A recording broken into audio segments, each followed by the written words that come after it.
All right, my name is Frederick Hicks. I'm from CHH Talk with my new series, Quarantine Christians, Reigniting Your Faith. This episode is the culturally villainous episode with, the legends in the making, the culture villains. Culturally villainous, I'm killing this ignorance daily. Ain't no putting no trust in a human being when none of you jokers can save me. With Virginia native Kham. I'm a soon-to-be legend from the 757. They counting us out while we counting up blessings. What's going on, man? Eastside Georgia native Czar Josh. If you jump in the ship out of Atlanta, we listen to Tip. Outcast still blasting the whip. Outcast still blasting the whip. Goody. What's up? I don't know where Travis is from, so I'm just letting him introduce himself. From Baltimore, straight out of B-More. Throw them bees. Oh, okay, cool. Baltimore. All right, so Quarantine Christians is a short series that I'm doing where I'm just talking to different people within the Christian hip hop industry, whether it be on the business side or the music artist side, just about how quarantine hit them. It was random. Nobody seen it coming. And we're all trying to adapt and do the best thing we can throughout whatever circumstances we're presented with. So I just got a little set of questions for to talk to them. They're really genuine dudes. I pray y'all enjoy it. Look out for the article coming soon, or unless I drop the article before the video, then look out for the video coming soon. It's still in the making.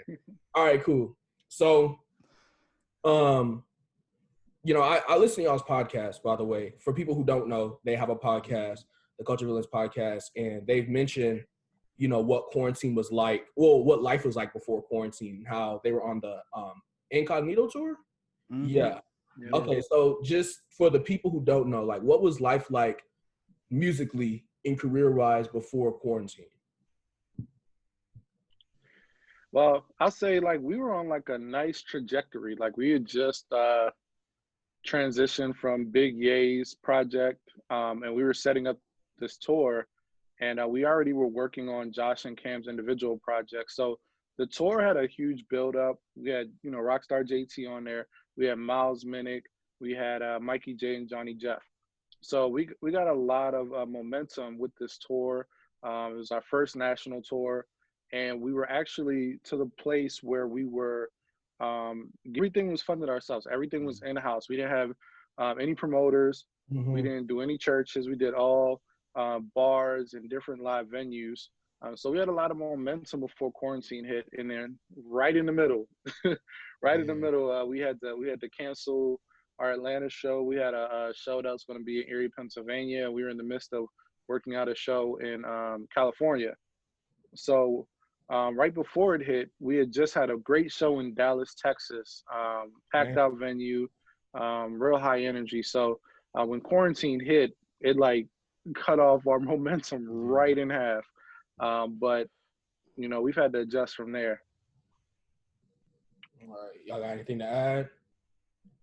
Yeah, it was just like Travis said, it just quarantine hit at the worst possible time because how tours kind of start off, you start finally getting in a rhythm. I think was probably the best word to describe it.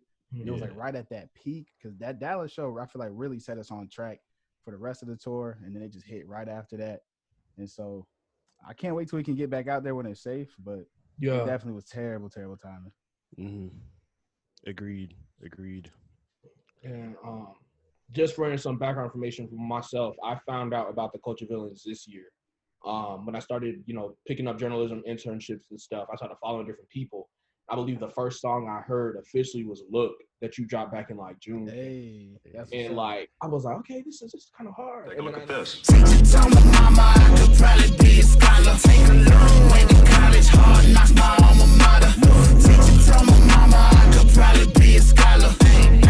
And then as I started, interacting with them, yo, these are some dudes. So literally just found out about them, but just know that they bout it. And I can understand that y'all would have tours and packed out and stuff because y'all do what y'all got to. But once y'all realize, that quarantine was a reality, let's say around June time, because for some of us we thought it was gonna be over by May. But whenever y'all realize quarantine was a reality, what was y'all's mission statement and goals? What were those going forward? Well, when it started, it was really just a shock. I think it just hit us what is happening right now? And we were trying to figure out, when can we start touring again?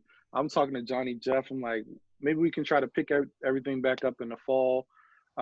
Literally the week before quarantine started, we wrapped up Kham's project. So the studio just got shut down right after we left.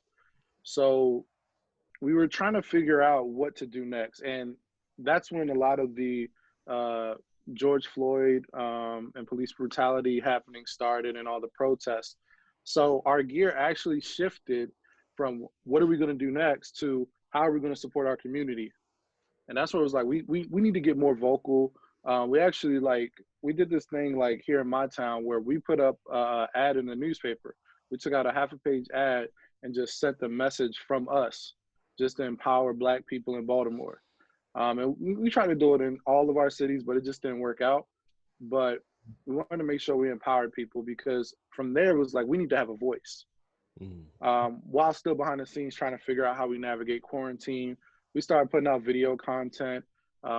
Josh and Kham were doing their, the retro raps. Big Czar, 93 till infinity. Yo, it's mad cold outside, or getting cold, and everybody all booed up and everything. It's crazy out here. Back in 9th grade, I had a crush on Shakia. She was from the West Coast, think it was the babe. Kinda blind in hindsight, I really think she was the babe. Shooting my shot, but I was too short for the play. Blow the whistle.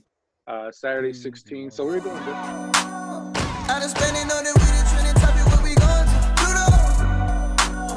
Watching out for Mickey Mouse if he's telling on my dog line. Pluto, what we going?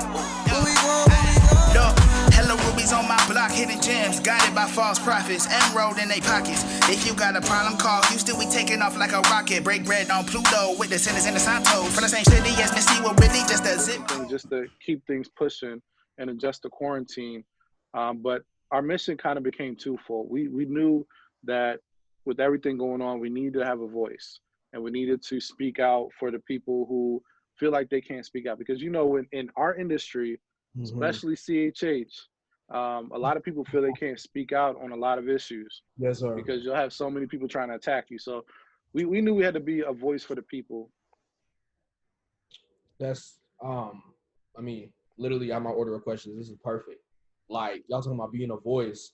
As I started to dig into y'all's catalog and look at it, Josh, you made Black Boy Joy in 2018. Man, I'm feeling good, you can't tell me nothing. Czar's back and he up to something. What God has for me, that is for me. Got heaven's melodies raining on me. That's for Mike Brown and Trayvon Martin, Tamir Rice and even Eric Garner. Man, to all of y'all dissing our black lives, that's why your mama like black guys. Cause I woke up early. And then Kham, you said somewhere, I don't remember where it was, but you said that you wrote both of them in 2019. Black is the berry. The black is the berry.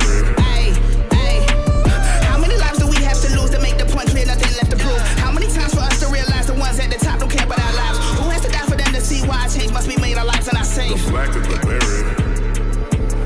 If I came up when it was happening.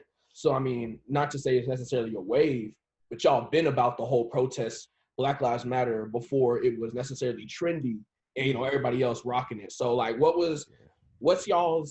did y'all's views change at all? Or did y'all become more, like, radicalized, so to speak, with this year? Because, like, for some, it was like, okay, I see a lot of performative activism, so that's going to make me angrier and go harder. But for some others, it was like, oh, they're finally on board. I appreciate y'all. Let's, like, kumbaya together. So what was y'all's, what's y'all's thought on that? I would say for me, because I know, and I'm not sure if I had spoken with you, Fred, before about this, but I know for me, it was like the cases that happened in this year, particularly starting with Ahmaud Arbery, down to George Floyd, back to Breonna Taylor, all these cases, it just hit completely different. Like in the past, of course, every time you hear about one of these stories or see one of these stories, it hits you straight in the chest being a Black person. But for some reason this year, to me, it just hit me differently, and it hit me deeper, I think. So like Travis was talking about prioritizing using our voice to further educate, bring awareness to, speak out against. That became, I guess, much more just preeminent for me to ensure that I'm using my platform in that way. So that it definitely just hit deeper, I think, for me. I feel that. I feel like for me personally, I was kind of on that. But at the same time, I feel like this year just made me a lot more angry, and like a lot more jaded to like it's the things that black people go through. And so I feel like it was half of me that was like finally people get it, and like there are folks that are jumping on board, corporations are jumping on board, and people are like saying Black Lives Matter is not controversial anymore. Like it's starting to become Yeah. right. Like it's starting to become more and more commonplace. But the second half of me was just like like how did it take this long for people to wake up? You know what I mean? Like Yeah. this is not new. Like it's Not at all. Not 2020. at all. Like black people have been getting lynched for 400 years. So like it's kind of like that weird dichotomy, I guess, a vicious cycle. But at the same time, we're here, so we just gotta do what we can and move forward. That's, I mean, yeah. I mean, I understand. Like, and I was thinking about this. I was like, if you were to say Black Lives Matter in an NFL game anymore, take a knee, woohoo. But 2016, grown man lost his job. Like he was out of there and like blackballed. Like, no pun intended. I used to think that was a joke, but it's literally what it's called. But he was blackballed. And like now, I'm leaning more towards, okay, just black power. Like, I'm done with Black Lives Matter. I'm just saying black power because y'all say Black Lives Matter and y'all just kind of pat me on my back. I'm gonna need y'all to, that goes into building up your neighborhood and building up the people around you. That's literally black power. And I feel that's what y'all done with y'all's music, and especially in this time. I'm gonna say their podcast. Y'all should really check out their podcast. They've been on this, and whenever they talk about it, you can tell that they know what they're talking about. There's some black people who talk about these issues and stuff, and they're just kind of repeating what they hear. But there's others who are able to pull from experience and be able to formulate ideas and new ways to combat the same issues that we've been dealing with. So, but shifting gears, because that gets depressing. Okay, so Josh, you revamped or continued your retro rap series. So in the midst of quarantine, what did that mean for like you with your music and your lyrical ability, which you definitely want to show off in each installment? Word. I feel like for me, like doing the retro raps is a good way. One, just to keep my pen sharp. Yo, hey, I'm back again. I got some things up on my chest. See, every waking morning something new is trying to test me. Mama got life insurance in case I cop arrest. Automatic death sentence with my face on a shirt. It's a whole killing. On top of like, just being like a good songwriter and like having different lines and bars and cadences and just things like that from a technical side. At the same time, just trying to build engagement on social media, and just trying to gain new followers, things like that. While we wait for stuff that I have in the tuck to come out. But yeah, I feel like doing the retro raps is very, very fun, and folks are responding to it well. And it's like the music that caused me to fall in love with hip hop in the first place. So that's also cool. Just a lot of fun doing it, man. Yeah. Word. And Kham, you dropped 4 singles this year. 4 singles in 4 months. Me and all my bros like to start convos. What's a good time for a black man in America? What's a free life when you gotta hide cause they scared of you?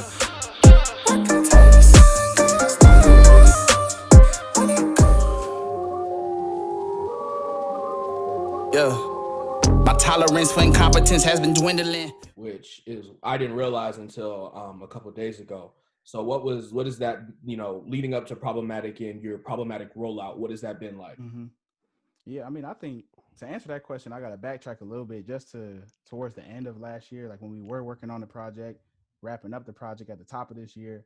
I tweeted something back in like, I want to say January or February, and I was just like, listen, the first half of this year is going to be mad quiet. Y'all ain't going to hear much from the kid. Y'all just got to bear with me, please.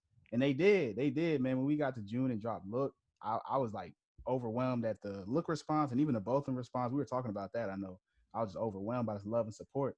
But I think for me, it was just knowing what we had in store and what we were working on, and then finally getting to the point to where, all right, now we're releasing and we're seeing these things in motion and we're seeing some of these goals get hit, things that we were planning on doing actually coming and working. You know what I'm saying? Yeah.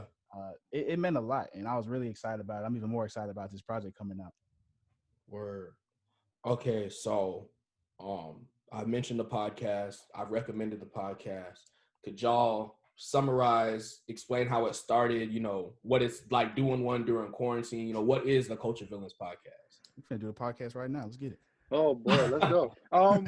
Man, we talk a lot. Like our group chat is like a wild place to be. It's like the most wild place you could go. It gets reckless, it gets opinionated. We fight a lot. We fight each other a lot, just debating stuff. Usually me and Josh. But the podcast came about, I want to say A3C in 2019. We were like, let's just do one podcast episode since we're all going to be together, and we had all our boys in Atlanta staying in one house. It was us, Rockstar JT, Producer Kilowatts, Jay Crumb, Anthony Ray, Mikey J, and somebody else. Johnny Jeff. Johnny was with us. Yeah. Sonny was with us. Yeah. Yeah. Oh, Big A was there too. Yeah. And Cindy. And Sunny. So we had a huge house full of all these people. So we were like, let's just do a podcast episode and talk about everything that's on our minds. And we didn't get it done. The equipment wasn't working. So fast forward to this year, there are a couple of platforms that hit us up. We're like, hey, you want to come do a podcast with us? And we were interested a little bit, but then we were like, let's just do something ourselves that is truly us. Because usually when you partner with another platform, you got to cater to their audience. And we were like, hey, let's just do what we want. So during the pandemic, we were talking about we want to have our voice. We want to speak for our people, be a voice for the people. So we gave it a shot, and we tried it one time. We were like, let's keep this thing going. And it's just become an every week massacre of us just winging. Well, not winging it, but just, trying it and see what we can do better and just having good conversation. Yeah. Y'all got nothing? Y'all finna add nothing? Add anything? Agreed, man. I think he hit it. This is how they do me on the podcast.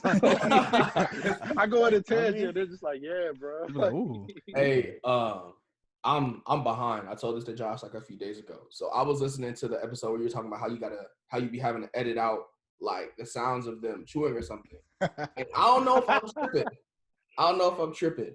But I was listening and I could hear what you were talking about.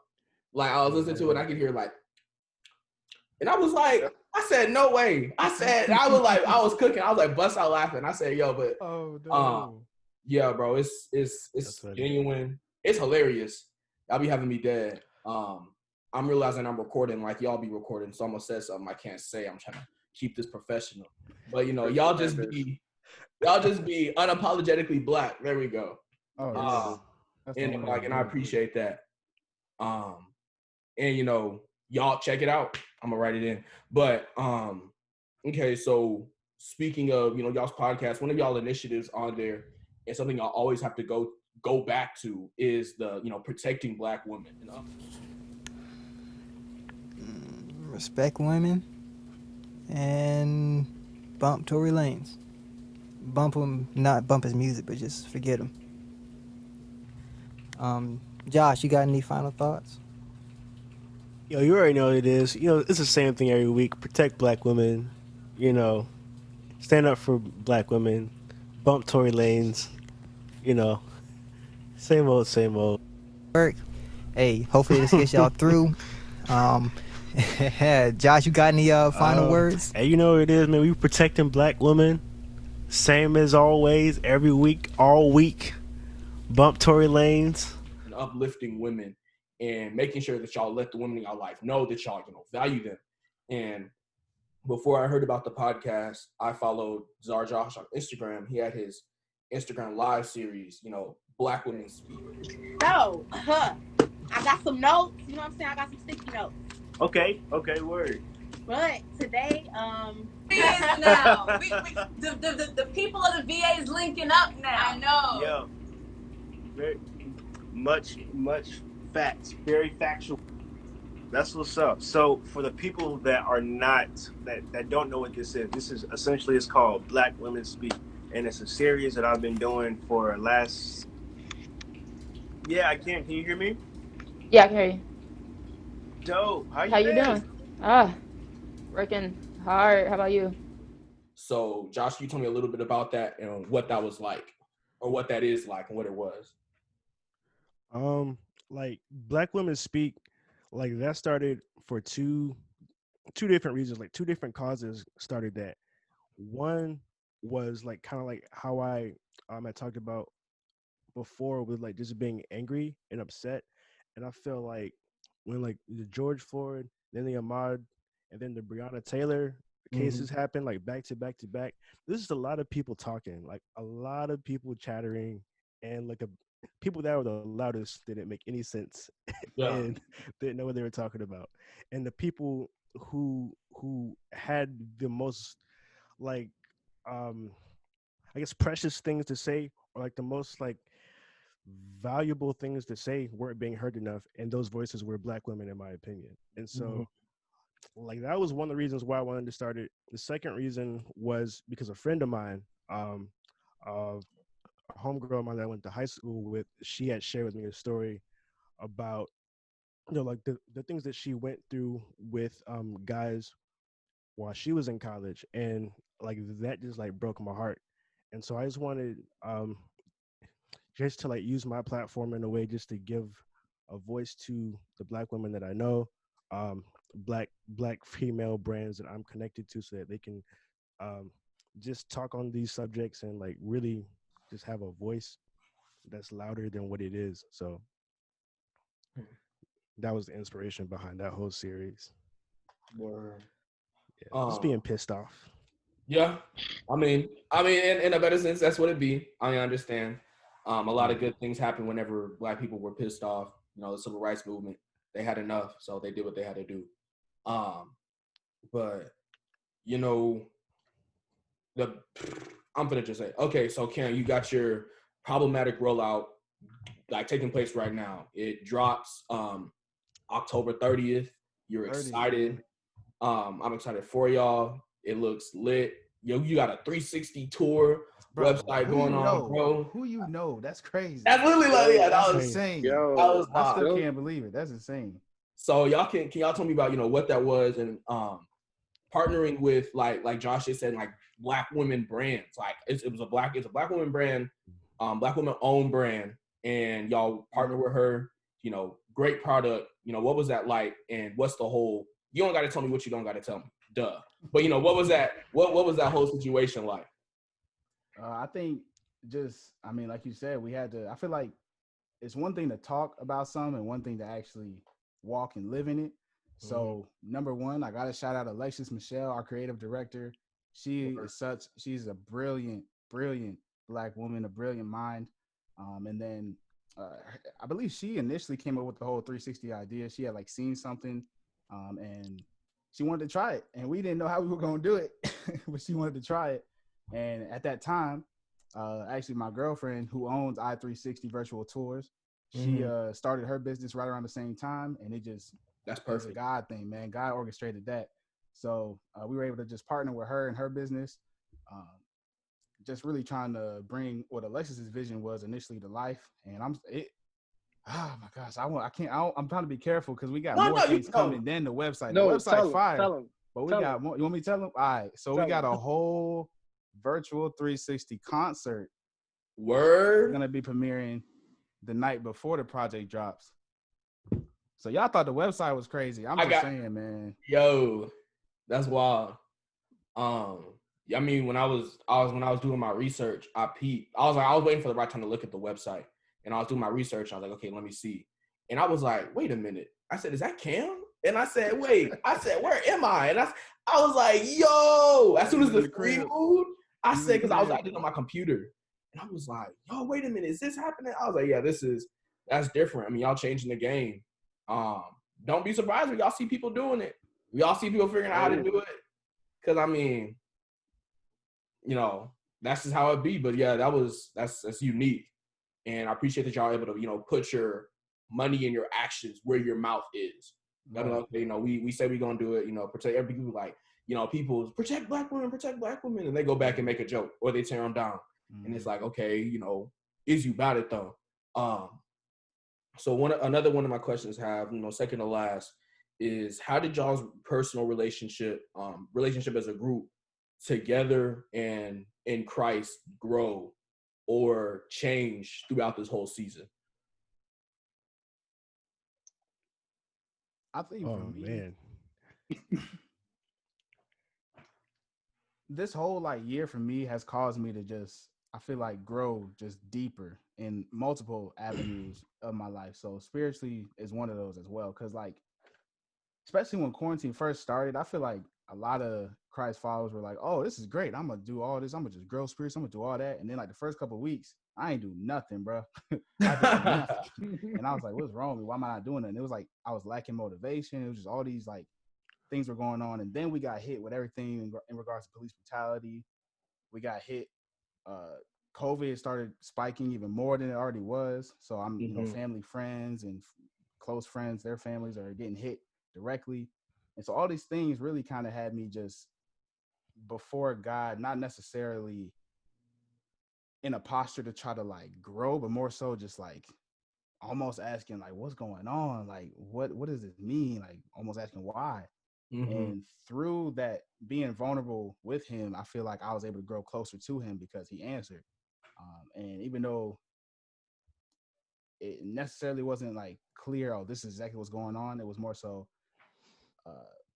go tend to this person, check on this person, go read this, like, you know, different things where I'm like, I'm seeing now like these different things, these different areas of my life that he wanted to grow through all that. And so it just pulled me closer to him. Word. That's what's up. I say for me personally, it was like a combination of that and just like a lot of change in my personal life.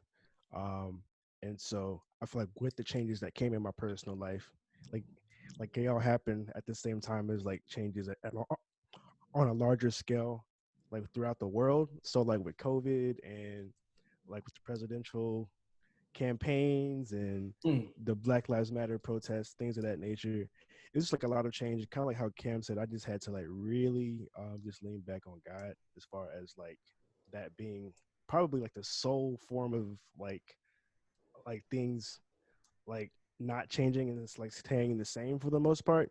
And so just leaning on God, leaning on my friends and my brothers, just to make sure that I don't lose my mind, I don't lose my head, and I'm, you know, trying to stay on the straight and narrow. But yeah, for me, 2020 was just a lot of change, but thankfully I had people and I had God to kind of keep me centered, you know. I think for me spiritually, I think this year has just been a chance for me to just get more intimate with God, because I'll be honest, like a year and a half ago, I was like straight up mad at God. Like me, it was not cool because there's a lot of stuff going on in my personal life. But this year it just felt like well, last year I was building my relationship back with him. And then this year it just got to an intimate level because just so much time spent because we got a chance to slow down. But as a group, I'm not going to speak for the guys, but I feel like we've become closer. Like we've become more vulnerable with each other. I think me and Josh over the past year, we've gone through some things in our personal lives that have altered everything for us. And I think, you know, as a group, we've been sharing more of our vulnerability, and we've been there for each other. Like through everything this year, I feel like we've been there for each other. And I think our relationship just as friends has grown. I think it definitely forced us to communicate on a different level, being that, you know, before it was like, all right, well, we probably gonna see each other in a couple of weeks for this show. We're gonna catch up then and really get into things then. But now it's like a lot of check-ins, a lot of more check-ins, things like that. So, yeah. Indeed. That's what's up. And you can see that, you know, through y'all's dynamic and through what y'all been able to do and produce this year, that things have changed. It just seems a lot more fluid. Okay, so if quarantine, so if like tomorrow the World Health Organization, CDC, said COVID has evaporated, you know, how would y'all differ from whenever it first started? I'm still keeping my mask on. Bro. Yeah, my that's mask what on. I was. I don't even That's care what I was when it gonna is say. over. When it's actually over, I'm still keeping my mask on. Like, Oaks is nasty. Yeah, I don't know if I That's trust what it them. said. We're gonna have a mask show to celebrate. Everybody come with their mask on. We're gonna keep it 3 feet instead of 6. We're just gonna give y'all the 3 feet. Right. I feel like probably first thing that we probably would do, probably trying to see when we get this show back on. Especially, I know that ATL show is one that we really were looking forward to, specifically on the tour. So I know for sure I'd want to try to get that geared up as soon as possible. And just getting back to doing shows, man. I miss doing shows. Like for me, that's my favorite part of artistry is doing shows. And I feel like Josh probably feel the same way.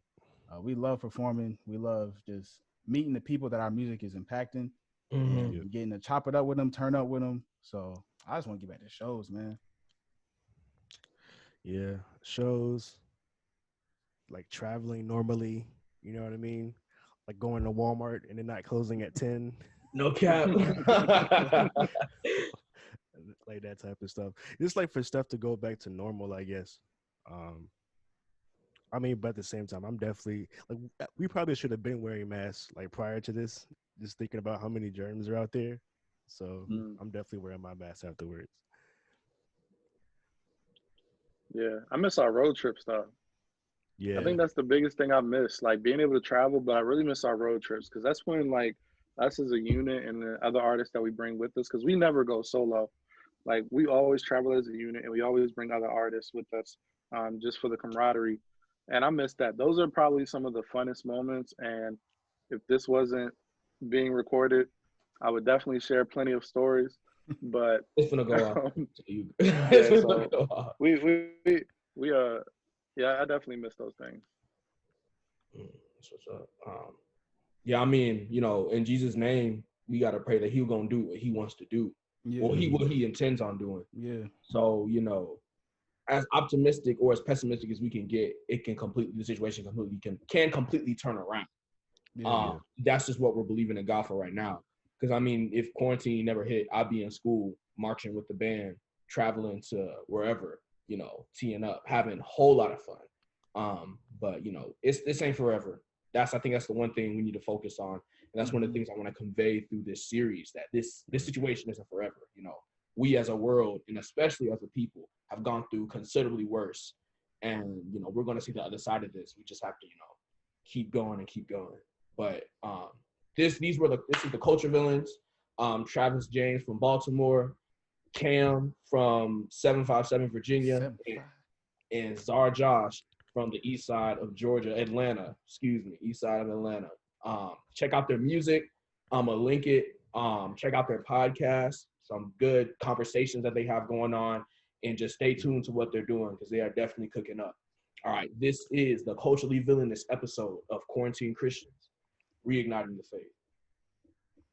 Me when I say no apologies, sit at the table with sinners and saints. You better respect my grind, my time, my mind, the path that decided to take. Me and my crew at the flip, I met you just heard Jesus in the temple, not with the foolery. This is my eulogy, death to the older me. When I do it, man, can you see Jesus influence me? Fully, I said what I want on the track. You got a problem, you just could be mad. I said, forgot it, just don't ever stop till you know that I'm keeping my foot on the gas.